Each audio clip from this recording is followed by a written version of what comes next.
إن الله هو الذي يسعى إلينا لكي يخلصنا. ولما لم يستطع الإنسان أن يصعد إلى الله ليصالحه، نزل الله إلينا لكي يصالحه.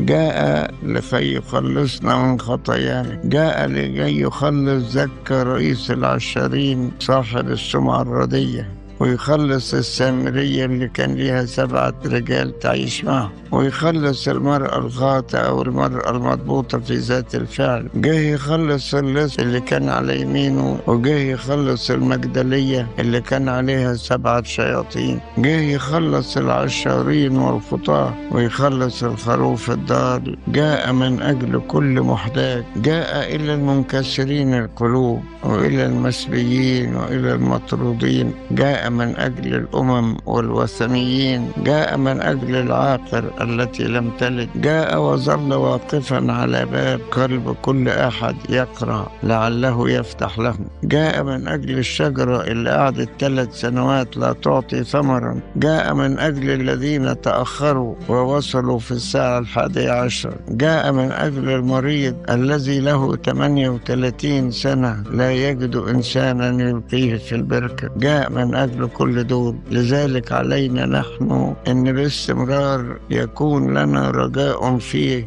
مهما أخطأنا. لا ييأس أحد من خلاص نفسه. يقول ربنا اللي خلص كل دول قادر أن يخلصني. مش بس قادر أن يخلصني، عايز يخلصني. يكون لنا رجاء فيه مهما أخطأنا ومهما أحاطت المشاكل بنا.